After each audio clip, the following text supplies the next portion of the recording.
नमस्कार, आप देख रहे हैं प्रेस जागरण और मैं हूं कुंदन। देश में संसद का मानसून सत्र कल शुरुआत हो गई और शुरुआत होने से पहले भाजपा का दोहरा चरित्र और दोहरा चेहरा सामने आ गया। जी हाँ, आपको मैं बताने जाऊंगा कि कैसे ये दोहरा चरित्र जो है वो भाजपा के सामने आया है। भाजपा एक तरफ एक सांसद का इनकाउंटर करवाती है और दूसरी तरफ उसी के शोक में विधानसभा में खड़े होकर शोक मनाती है। अब ये कौन नेता है, आप भी जान गए होंगे अभी तक कि किस तरीके से भाजपा ने उस सांसद जो पूर्व सांसद रहे थे उसको और उसके भाई को किस तरीके से इनकाउंटर करवाया अपने ही कस्टडी में, यानी पुलिस की कस्टडी में।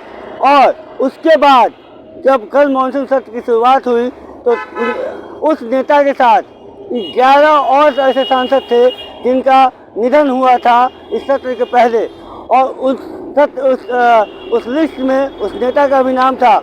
आपको मैं बताऊंगा कि वो नेता कौन है। आप अभी तक भूले नहीं होंगे कि किस तरीके से पुलिस कस्टडी में उस पूर्व सांसद की हत्या कर दी जाती है। और हत्या करने के बाद जब उस नेता के बारे में बिहार के उप मुख्यमंत्री तेजस्वी यादव ने अतीक अहमद जी कह दिया था। जी हाँ, उस सांसद का नाम अतीक अहमद था। और जिस तरीके से भाजपा सरकार और भी जो अन्य दलें थी जो भाजपा के सहयोगी हैं वो खुशियां मना रही थी कि अतीक अहमद का इनकाउंटर हो गया। और बिहार में तेजस्वी यादव से इस्तीफा तक मांगा जा रहा था कि एक गैंगस्टर को अतीक अहमद जी कह दिया गया। तो उसी गैंगस्टर को संसद में सम्मानित क्यों किया गया, उसके सम्मान में शोक क्यों मनाया गया। और जिसमें शोक मनाने में भाजपा के प्रधानमंत्री, देश के प्रधानमंत्री नरेंद्र मोदी, देश के गृह मंत्री अमित शाह सभी मौजूद थे वहाँ पे। ये क्यों हो रहा है, ऐसा दोहरा चरित्र क्यों है, क्यों ये इस तरीके से दोहरा चरित्र पे काम कर रही है भाजपा, ये बात समझनी की है। एक तरफ तो वो हत्या करवाती है, दूसरे तरफ उस सांसद और उस नेता के नाम के आगे जी लगा देने पर जो जी लगाता है उसकी इस्तीफा मांगी जाती है, उसकी आलोचना करते हैं गोदी मीडिया से लेकर भाजपा के तमाम नेता और कार्यकर्ता। वहीं दूसरी तरफ उन्हीं के नेता संसद में उनके सम्मान में खड़े होकर 2 मिनट का मौन व्रत रखते हैं। ये कैसा चरित्र है भाजपा का, ये कैसी राजनीति है भाजपा की। जो भारत के लोग हैं उनके साथ क्या खिलवाड़ कर रही है ये भाजपा कि एक तरफ तो आप दिखाते हैं कि वो गैंगस्टर है तो उसकी हत्या कर दी जाती है, और हत्या करने के बाद आप उसको गैंगस्टर बताते हैं।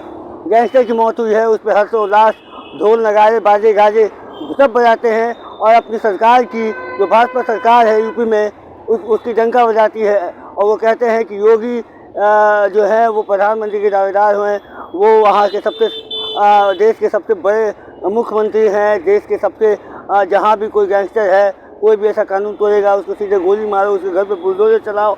लेकिन वहीं दूसरी तरफ गोली मारने के बाद, हत्या बताने के बाद, हत्या करवाने के बाद एक दूसरी तरफ क्यों शोक मनाया जा रहा है। ये दोहरा चरित्र देश के सामने आ रहा है और सारे लोग जो हैं वो इस दोहरे चरित्र को देख रहे हैं। अतीक अहमद की हत्या जिस तरीके से पुलिस कस्टडी में हुई थी और जिस तरीके से हर्षोल्लास और त्यौहार की तरह उनकी हत्या के बाद जो है वो मनाया गया था, और दूसरे नेता जो उनके सम्मान में कुछ शब्द कह रहे थे उन पर भी सीधा जो है आवाज़ बुलंद किया जा रहा था और उनसे इस्तीफा मांगा जा रहा था कि गैंगस्टर को किस तरीके से आप सम्मान दे सकते हैं। तो वही क्यों शोक संदेश मनाया गया और शोक में 2 मिनट का मौन रखा गया संसद में, और भी जो 11 सांसद थे उनके साथ। तो ये दोहरा चरित्र जो है भाजपा का सामने आ रहा है और लोग, अब जनता समझ रही है। आने वाले 2024 के लोकसभा चुनाव में जनता इस बात को याद रखेगी और समझेगी कि भाजपा जो है उनके साथ खिलवाड़ कर रही है। आप बने रहिएगा ऐसे ताज़ा तरीन खबरों के लिए, और ऐसे और तमाम खबरें हम आपके सामने लाते रहेंगे। धन्यवाद।